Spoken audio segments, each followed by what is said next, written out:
If you are dealing with a lot of transactions in stores or these types of things and people are not getting responded to when they need to know the status of their order or getting their bills sent to them on time or these kinds of things, it creates a problem, multiple problems. The other side is just giving up a huge chunk of the gross profits to basically outsource it. And I realized that even though I hadn't run the business myself in 20 years, the technology had vastly improved. 1, 2, 3, 4. Welcome to the Small Business Mentor podcast, where we shine a light on the black holes of business growth with your host, Alan Pence. In each episode, we explore the leaps and bounds entrepreneurs make as they push their businesses beyond the 1 million mark into the realm of professional sustainable growth. Stay with us as we navigate the journey from brute force to finesse. All right, welcome today. We've got a very special guest, Josh Fry, who is the owner of not one, but two businesses, the Swag Coach and On Sale Promos. Awesome. Well, welcome to the pod, Josh. Thanks. It's great to be here, Alan. Entrepreneur guru. Entrepreneur guru. Yes, exactly. That's it. Give us an overview of the swag industry. Like, how does this industry work, and does it actually stand for shit we all get and that kind of thing? I heard that it stood for shit we all get or stuff we all get. There's a lot of different definitions, I guess, to that acronym or whatever, but that is definitely one of them. The industry is a pretty common one, right? Everyone has their family or friend or someone they know that's in the swag biz, otherwise known as trinkets and trash, otherwise known as promotional products, advertising specialties, and the list goes on. The thing about the industry is that we are all pulling from the same supply chain, and there's no barrier to entry. So it is a very, very competitive business. And the way it works is, think of like a Bic lighter or Bic as a supplier for their pens. They supply their pens to hundreds of thousands of distributors like myself or people in our industry. And then we are the logistics manager to make sure that the client's logo gets put onto the pen correctly by Bic and then delivers correctly from Bic to the customer. That's kind of the simplest way to put it. And if we're all selling the same product, then how do you kind of separate yourself from the competition? And there's the rub. So there's a wholesale price, right? What's usually the differential between wholesale? I think industry margins are 33% of the gross profits. So sell price minus the cost of goods. And some people don't have overhead and sell at 10% margins. Some people have a lot of overhead and sell at higher margins than 33%. Usually the ones, and this is some of the kind of the coaching side of the business, so my coaching business is specifically in the promo industry. So I'm trying to actually help my competitors brush up on their sales skills and sales strategies to help them grow their businesses. I'm not really sure exactly sometimes why I'm doing that, but nonetheless, it's about paying it forward and trying to make our industry better, because sometimes people think of the swag business like one step above used car salesperson, or not that that's a bad industry either, but. So we got margins, gross margin at 33% average. You could get it a little higher if you are kind of hustling and not using a lot of other labor, just kind of doing everything yourself. Yeah, I think you could get it into the 40 to 50% range. Okay. And then, people who've kind of built out real teams and kind of deliver at scale, they're down more like 10. So I guess it's a good idea. So then, going back, so obviously the big problem in this business is anyone can do it, and the supply chain is all the same stuff, right? I mean, it's all like you're getting the water bottles from Yeti, right? So everyone's getting that from Yeti. And so there's almost no way to distinguish yourself within that. So what are the strategies people have thought through? Is there anything that seemed to work in the industry? Obviously, it's a volume game. You have to have a certain level of volume to then be able to leverage some of these strategies. Like, for example, if you want to get your margins up and you consolidate your sales efforts to working with a select group of vendors, then you are doing more volume through those vendors. You can negotiate pricing with those vendors that you either can pass along or make more margin on, but you're building the relationships with the vendors. And that is something that's That's pretty straightforward that people can do, that people should be doing, because in addition to being, we're all pulling from similar, same supply chain, there's a ton of vendors. And actually, I don't know what the percentage is, let's call it 70% of the product is coming from overseas. And you may have vendors, suppliers that are carrying the exact same product as a part of their supply chain. So like the company, for example, that sells Bic pens or Bic Graphic, they may sell coffee mugs, that the exact coffee mug that a competitive vendor of theirs sells. So there's some negotiation that can be done in relationship building on the vendor side. On the customer side of things, for us, we really focus on a vertical and targeting a niche market. And so instead of being a jack of all trades, master of none, hey, I can get you this, I can get you that, we're trying to hone in on a specific type of industry buyer. In our case, we do a lot of work with multifamily, like property management companies. These are companies that manage portfolios of apartment buildings. And we understand their kind of how they run, how they get their marketing supplies and supplies in general. So our play is less about a product, more about a logistics play, and says, okay, here, look, you've got 100 properties around the country. You need to order maintenance uniforms and name tags for your maintenance teams across the country. We'll set up a website for you to go and buy corporate approved products. And then it's a logistics game. And then there's a lot of nuances to it, but we understand that industry and kind of the needs of the buyer. And we're now meeting those needs. I love that. So you're getting into even like uniforms and stuff. So a little bit beyond even just like, tchotchkes that you give away at. Yeah. In fact, probably 70% of our sales are uniforms and apparel related.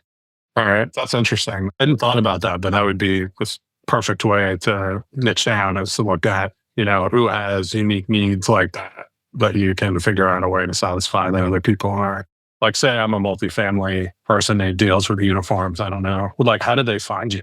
I'm not doing a great job of them finding me. I'm doing too much finding them. I need to do a little bit better on the marketing and positioning side, but that's for another talk. Maybe you could help me with that, Alan. But in the meantime, when it comes to that market or any market, it's almost like, where do the buyers hang out? And then how do you kind of hang out with them? So think of it like associations, right? There's a property management association. If I was targeting construction, there's construction managers association, or there's associations for all these for lots of different industries.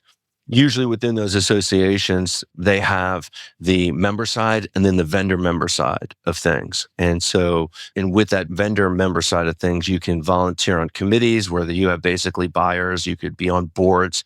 You can go to their annual trade shows, set up trade show booths and things like that, get interviewed for their industry news and these types of things. So you can start to build a reputation and name within the industry, which is kind of what we've done. And then the other thing, which is also great, if you pick a niche or target a vertical where people may stay in the industry, but go from one company to the other. If you do a good job, maybe they take your company with them. And so that's how we've been able to build our business, right? We start out setting up a store with one company, and then the director of marketing leaves and like, hey, will you do this for my new company? And is this like an RFP based kind of thing? Talk about the procurement process. It depends on the target. So if it's a Fortune 500 or Fortune 1000 company, a lot of times those are enterprise accounts and they're literally setting up an RFP to bid on their company store. In my particular case, like I'm actually looking for people that kind of fit a certain criteria that don't have a store or don't have a store that is being utilized in an effective manner. So most of the time, it's not an RFP. There may be multiple vendors they're talking to, but it's not an RFP. So they're not just like Googling for this? They could be. And again, like I probably need to do a better job of like figuring out how they're finding out some of these companies. I mean, there's a lot of people in my space that sell company stores, company store services, or try to. But I think there is a hybrid type of skill set it takes to not only sell, but to run a store. And the reason I'm saying that is because number one, stores can be low per order transactions and lots of transactions. So you got to be able to understand how to service those buyers, like lots of buyers across a platform, and deal with their accounting departments and billing and so forth. A lot of people in our space are very transactional. Like, okay, you need 1,000 pens. Oh, sure, I'll get that for you and then I'll bill you for it, which is not scalable. And so what happens is there's just a lot of, it's like feast or famine.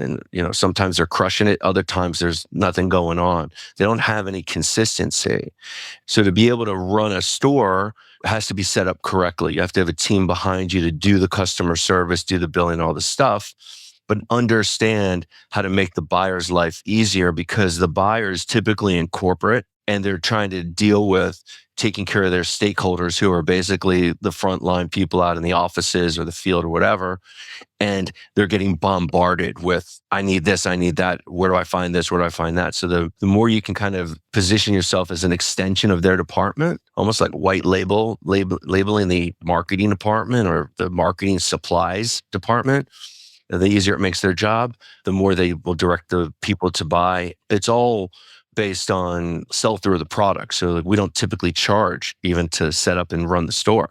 We only make money on the sell-through of the product. So it's about aligning with the corporate buyer. So the goal there then really is to identify niches that have locations and different all over the place, right? So either retail, like you said, multifamily, somebody who has a lot of different satellite offices where people are going to be using branded stuff. And so really, that's much more of a logistics customer service play. So I assume also we need a bigger team for that. That is in contrast to, I need a bunch of crap for my booth that I'm going to hand out, like little squeezy brains or something. Exactly. I think that there's a way to separate oneself from the competition. I know other people in the industry that do this, is they've turned it into more of a logistics kind of service, right? So I know people who do, okay, you buy all your trade show booth giveaways for the year from me. I'll warehouse it for you, ship it to you, give me the calendar, I'll ship it to you, you return it back to me, I'll manage the inventory and do all that. That's, again, more complicated than just buying 1,000 pens and sending them to, the Vegas Convention Center. So that's really like your little mini Amazon. Yeah. And actually, that's what I'm trying to do with my own business, because the store business is very transactional, make it as easy as possible, high volume. And I want to make the store business in the promo industry for my customers, or even possibly for my competitors who want to partner to sell stores and don't know how to sell them and or run them. And when you say store, you mean like the company store that people go to and they approve to order stuff through, right? Exactly. Yeah, the online company stores. Because I guess normally, like my company, we need some crap that we give out during orientation and we call you. But in other cases, if we didn't, we would Google someone and just be like, hey, can we get this? And it would be, like you said, completely transactional. It wouldn't be a setup store.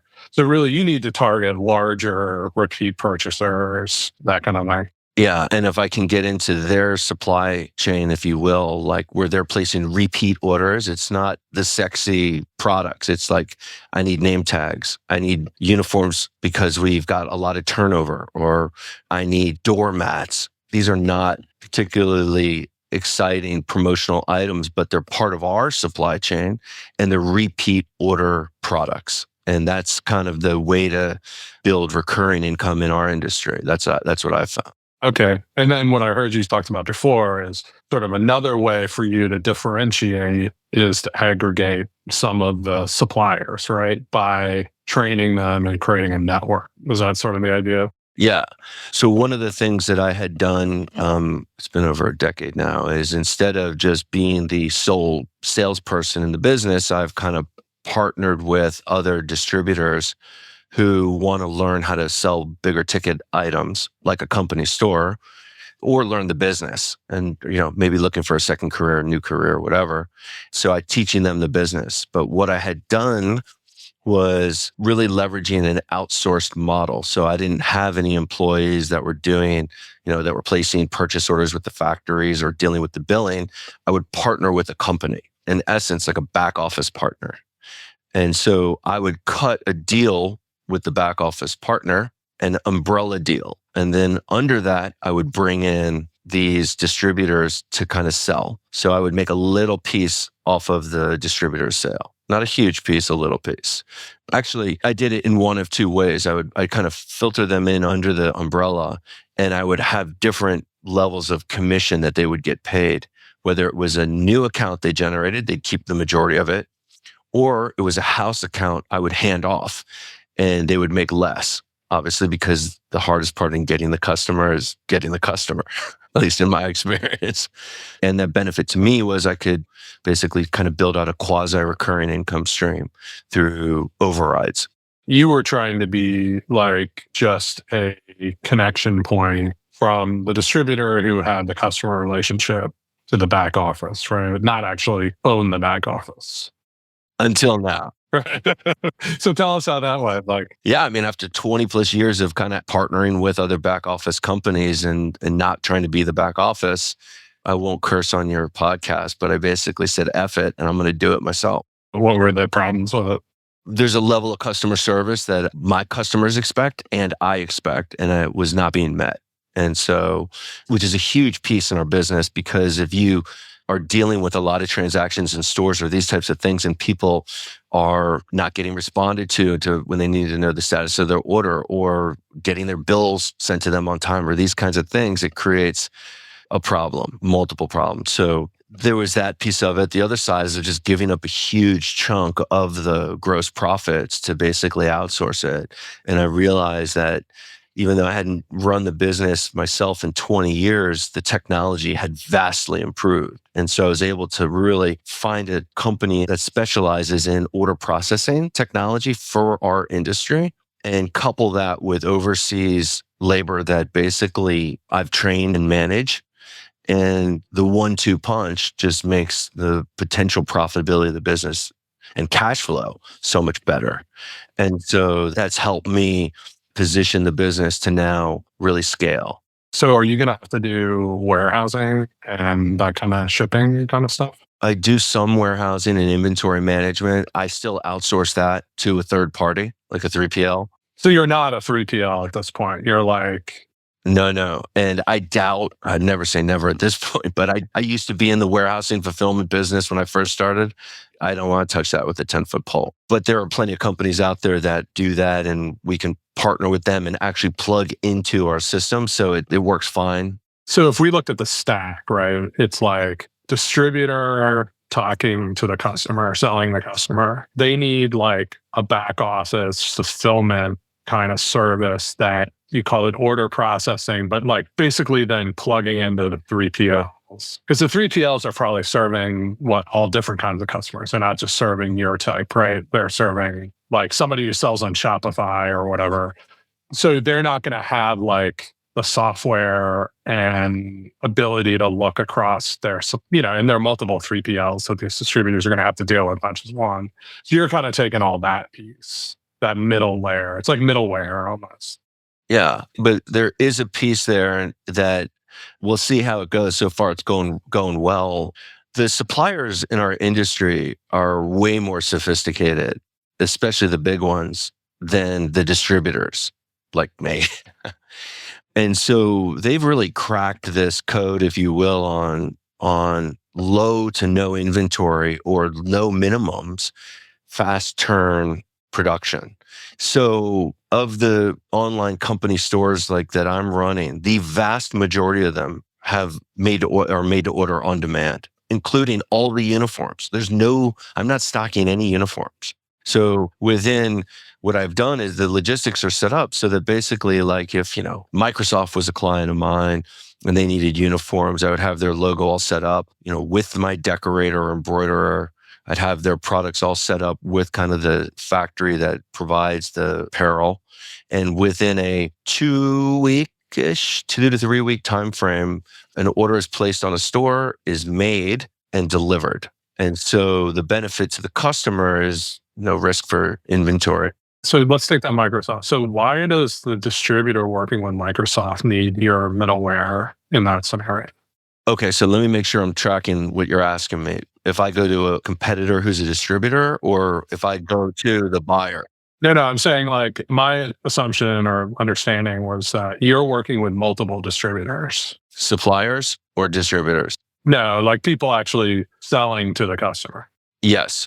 And then you're doing this kind of middle piece where you're taking their orders, blah, blah, blah, and then plugging it to the, like a 3PL or whoever fulfills the order. So like if they've gotten it to, hey, you can just go on the store and order it, why do they need that middle piece of you? The way we do the business is there's a platform like a Shopify for the actual website that the customer, it's custom built in the sense of their products, the categories, the branding, it's all customized for the corporate buyer.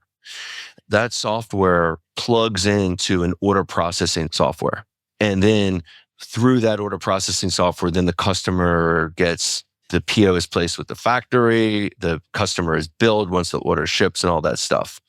All of that, the distributors that I'm dealing with, the vast majority of them, that's a lot of work. So you're kind of doing like the tech and like, like the kind of infrastructure stuff behind it, and they're just doing sales and customer service. That's right. So somebody may be like, gosh, I've got a, my friend is high level marketing at Microsoft. They're asking about a store. I don't know anything about how to sell a store, how to set it up right. They're asking about, coupon codes or permissions, or like the list goes on and on. Will you partner with me and help me? That would be an example. So are you getting close to like building a SaaS platform? I mean, I guess you're using some commercially available stuff, but that kind of sounds like a software play. Well, I'm not a technology guy, so you're going to have to pardon me being an idiot. But at the end of the day, what I'm doing is I'm piecing together these solutions and trying to make it as tight and smooth as possible to scale the potential order volume. So like I'm integrating some of these platforms so that right now we can process in the 50 to 100 orders a day. We're not getting that quite yet, but and the goal would be, can we process 1,000 orders a day? Because we have all these stores that we're supporting, kind of a thing. That would be one example. So your goal really is to get more distributors to work with you. Yeah, I think my goal, to be honest with you, could be to roll up distributors. And so we operate under one brand and specifically around with an expertise in stores. Because the store business is a way to kind of build a quasi-recurring and more value in the business. And the scalability of that's always the biggest challenge. And I feel like we have these pieces in place. We have a team in place that I can scale. I could quadruple my team if I wanted to overseas. I've got the training and the SOPs and these processes in place. I just need to sell more stores. So that's kind of the idea. And the other thing about our industry is like, I like the whole David versus Goliath. Like we're a lot of small businesses, and the big businesses are big, and they quite candidly, they take advantage of the small guys. And they're also the ones that are doing these acquisitions, and they're paying like garbage. And so there's this idea, this vision of, well, maybe we could pull all together, leverage our volume, and then everyone could benefit from that in some capacity. And so those are big guys in distribution? Yeah. Not suppliers. Okay. So yeah, who are these players that are, like, I've heard about a few of them, but like, talk about who they are. So the biggest players in our industry are going to be, there's like these back office companies of which they have different models. Okay. Like so some of them may have like an army of independent distributors. Like I used to plug in, would plug in to like a company like, there's Proforma, there's a company called Geiger, there's a company called Halo. There are these, I don't know if you've heard of any of these businesses or not. And then there are big distributors online, like 4imprint, for example. I'm sure you've seen their ads. Custom Ink, they're kind of in the space. Yeah, they're huge, right? So there's like the online ones, and then there's the ones that that have armies of independent sales reps, or maybe even they acquire a small distributorship, and then that distributor becomes a employee sales rep, W-2 rep for that company.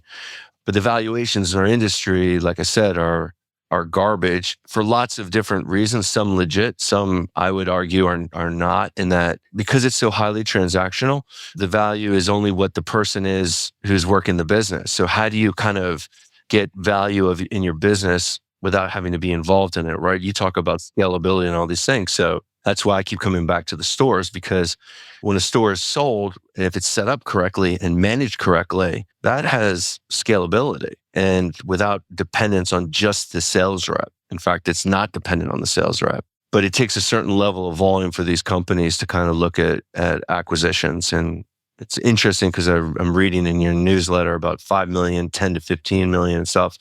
And really, I don't think fair acquisitions are happening in our space unless you're over 10 million. Maybe that's like other industries. I don't know. And then with your big guys like Geiger, you mentioned, and Custom Ink.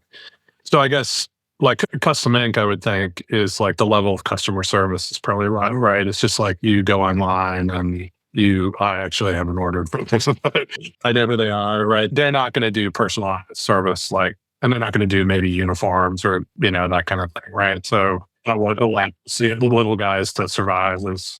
I don't think they're doing it. I don't think that's their play. Their play is volume online. They could do it, and I don't know how well they would do it. This is I think as you've described it, it's kind of like the goal is like this Amazon, right? High transaction, really good systems to be able to just track your order flow and know that you get the status of things and things are running smoothly.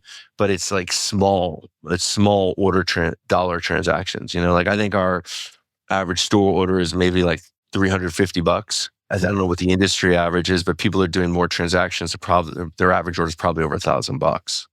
So you can think about the toll that takes on accounting if you've got a lot of people placing little orders and reconciling all that on the back office. That's just a lot of work. Yeah, and I would assume that what's happening is that these bigger guys are doing, they're going to the same suppliers, right?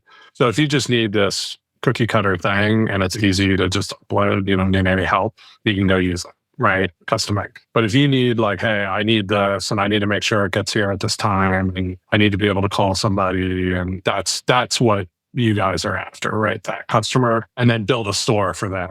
That's right. Yeah. Like I had a customer that was working with one of the bigger online companies and they had a project, I don't know, they needed like 10,000 t-shirts or something like that, but they needed it distributed to 150 locations. So it becomes a logistics. Somebody's got to manage the logistics, because if one shirt within that 150 list doesn't deliver, that cascading effect that then goes to corporate, then they're just like, who do I talk to? How do I deal with this? What's the tracking? Blah, blah, blah. So it's logistics management. And then it strikes me that you're almost trying to build like a little bit of a Shopify for these guys, right? But you're not building just software. You're bringing together other tools and back office, because it's a little more service, tech-enabled service, really. And then going up against the Custom Inks or the Amazon. That might be the analogy in this industry of what you're trying to do versus what they do. Yeah, I mean, I could use Shopify as a platform if I want for a company store. But the trick is to kind of integrate it with the rest of the order processing. And in this case, like I guess what I would say is like Shopify is an example of like, we're giving the tools to the small guys so that they can compete against the Amazons. You're kind of doing the same thing, even though those tools also include like people doing stuff, because it's more tech-enabled service rather than just a piece of software. That's right. Okay, so I think I got the framework for this. So really, because like the supply side you've got, and they've built out a lot of stuff and you just plug into that. So it's really the demand side of the distribution that you've got to consolidate. And so how do you go about doing that? I mean, I guess coaching people, getting them into the industry, but how do you get more of these distributors at scale? I'm figuring it out. So I don't write, full transparency. But I think that the thing that I like about where we are in our stages as entrepreneurs is like we've got a lot of assets we've kind of built over the years and can kind of deploy them or leverage them in ways that, when we're ready. So like during COVID, I think I mentioned this, where during COVID, like our industry wasn't, like a lot of industries really. And so we set up a podcast, like a webinar, actually a live webinar for distributors in the industry as a way to just help them. Okay. So like the industry is very fragmented. It's very siloed and not collaborative. A lot of people it's competitive, but most people are not helping each other. But that's a huge industry. There's a lot of potential business out there. Anyway, so we set up this live webinar to literally start off like, okay, you're like a deer in headlights. So let's at least come together and we can talk about things you can do to try to drum up business or whatever, or prepare for, even though we had no idea what we were talking about, right? Then it morphed into like, okay, let's bring on different people that can help us. So like, for example, I think you were on one of the ones we did for Charlie, but we brought on a woman from the SBA who was talking about PPP loans. These are distributors and independent reps in the promo industry that were being told by the companies that they were partnering with, they are not eligible for PPP, which was 100% wrong. So we set up a webinar and got all these people to register and sign up, and probably got, I don't know, hundreds of people to get PPP loans, right? They would have not done it otherwise. So as a part of that, we started to build kind of a name for ourselves, and we bring on different people and we build our lists. So now I've got a list, of like thousands of distributors that have kind of know the swag coach and what we've done. And we kind of drove them into ones that were interested into kind of like a group coaching program. So we're continuing to build a relationship. And now we've got kind of a bunch of people out there that know us and know the quality of coaching and what we do and the strategy and stuff like that. And those would be the people that I probably will talk to about partnering up. I love that. Now, what about the social media and newsletter kind of tactic? I mean, obviously that's what I'm doing right now, learning a lot about. I could see you blowing up on X as the swag coach, right? Like that's been huge for people. Has it been huge for you? Not yet for me. It's getting there. I mean, it's like, I would say the more niche down you are and the more you're like this is the formula usually, is you go on and you go, here's how this business works. Here are the numbers. Here are like, you make deals like this. This is how you get into it. And you tell everybody everything. And then everybody loves it and starts following you. So that's like sort of the sweaty, I don't know if you've heard of Nick Huber. He did this thing called the Sweaty Startup. And his big thing was like, he would just put out like how he priced out deals for self-storage. Like he was buying self-storage. He'd talk about how you get into it, how you price out the deals, go through deals he had done, and people loved it, right? Now, everybody started buying self-storage and the values went way up and he had to stop buying it. But I don't know, it worked for him, right? So I feel like mine is a little more, I'm trying to get to a much different group of people. I'm trying to get to business owners, not people who are just exploring business or like kind of want to talk about a side hustle. I think a lot of like, and Nick did great stuff and a lot of people have serious people follow him, but there are a lot of kind of wannabes who are like, hey, that would be cool. Like, let me think about that. But they're not really serious.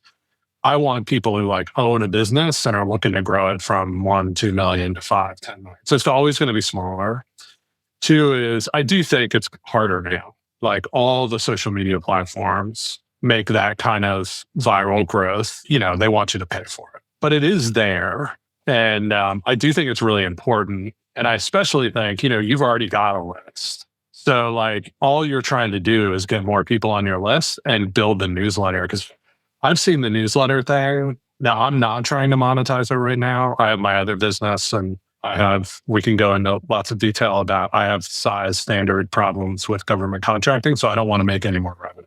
So I'm trying to build it for the future. But I'm working with guys now who are helping advertise and package a newsletter. And they're building a couple million, $3, $4, $5 million businesses a year off of the newsletter. And I think you've got exactly the kind of thing that would work. People who are into this, they like side hustles like this. It's a great little side hustle. You can talk about how to do it. You could even probably do it part-time, right? Especially working with somebody like you, right? Because they're not having to do as much of the other stuff. I think it would be tremendous. You just build that list and then you do offerings through the list. Like here, it's how you do this coaching program, whatever you're going to offer. You could have a course on it that people can buy. You can have a coaching program. And then the whole goal is to make all those people part of your network that are plugging into your thing. I think it's a no-brainer for you. Well, maybe offline you'll introduce me to the people that could help me. Yeah. There's a group of people who have done this. And there's a couple of guys on X I'll introduce you to. Clifton Sellers has Legacy Growth Builder. I'll send you his stuff. And I'm happy to advertise them. They're great.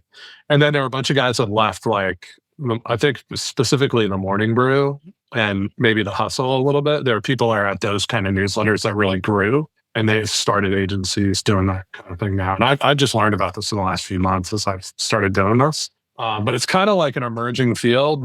There weren't a lot of people who kind of had been there, done it yet. And now they're kind of coming out there. But I do think it's perfect for growing what you're trying to do. I've traditionally done like drip campaign, email and stuff, but I've got a lot of content I've given away and happy to like pay it forward, just lots of stuff. But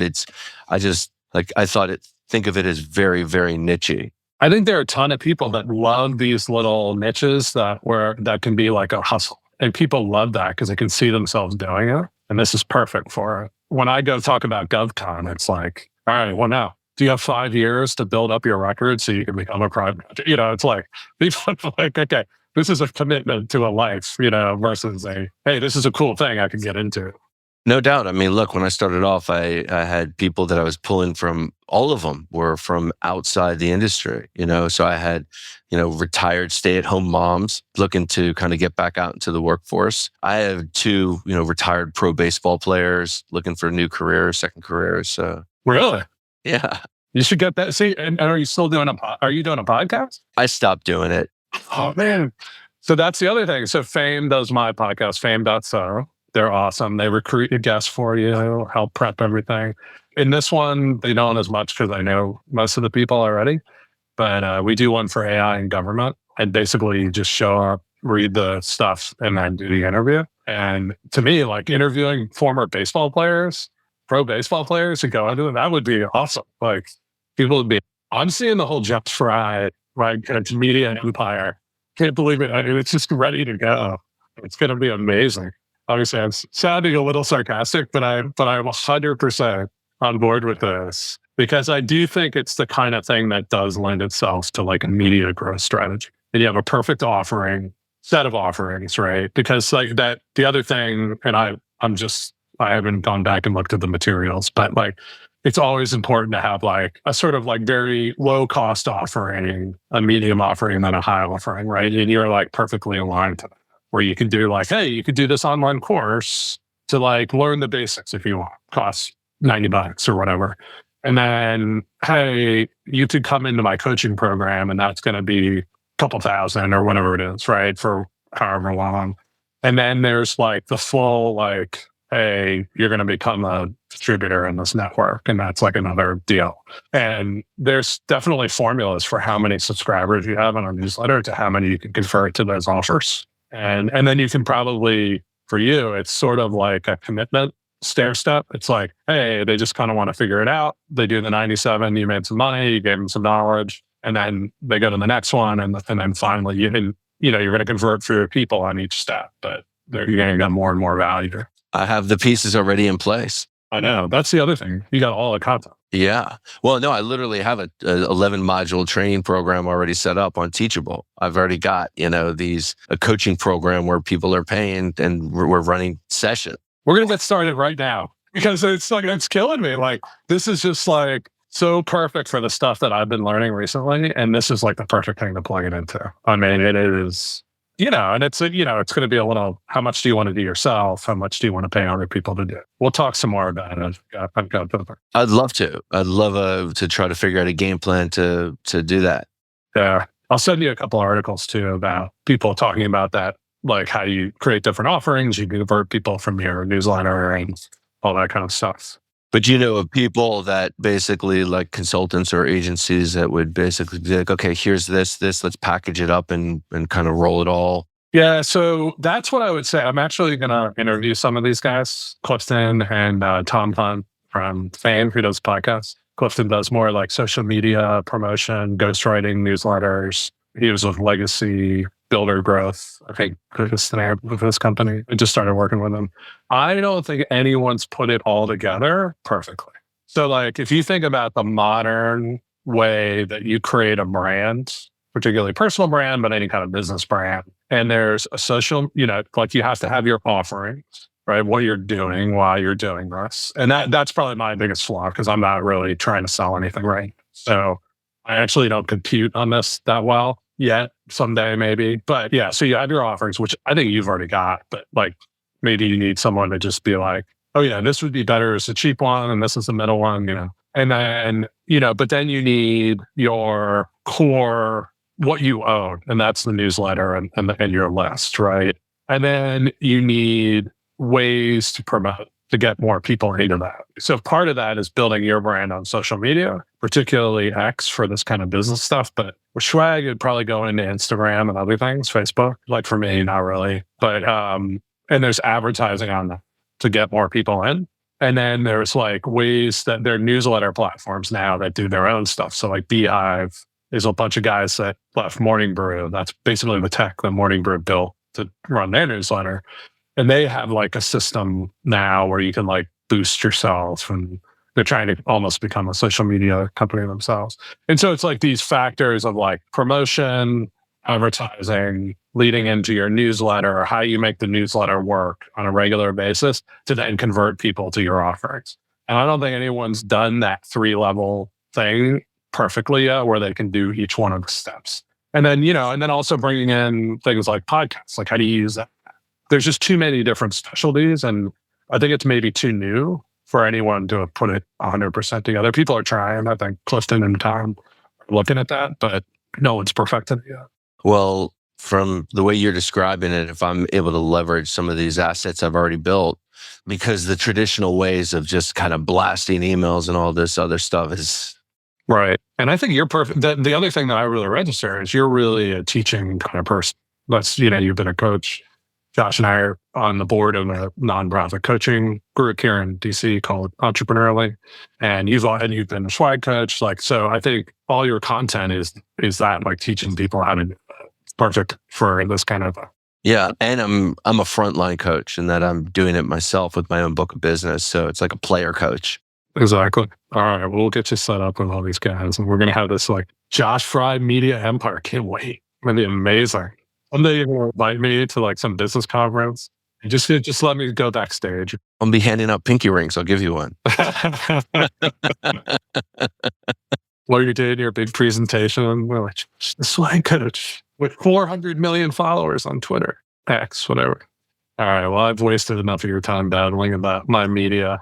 If people want to reach out to you, what are the best ways to get to you? They could email me, I guess. Josh Fry at onsalepromos.com or josh@swagcoach.com. And soon you'll be able to DM him on X, where he's going to be producing voluminous content about how to get into the swag industry. It's at Swag Coaching. Oh, okay. Cool. All right. Awesome. Well, Josh, thanks for being on today. This was fantastic. And I'm excited to hear about where this goes in the future. Appreciate you having me on this, Alan. You've been listening to the Small Business Mentor podcast, brought to you by Alan Pence. For more insights on how to navigate your business through its black holes, visit @apence on X. Don't forget to search for Small Business Mentor in your podcast app to subscribe. Thank you for joining us, and here's to your next leap in business growth.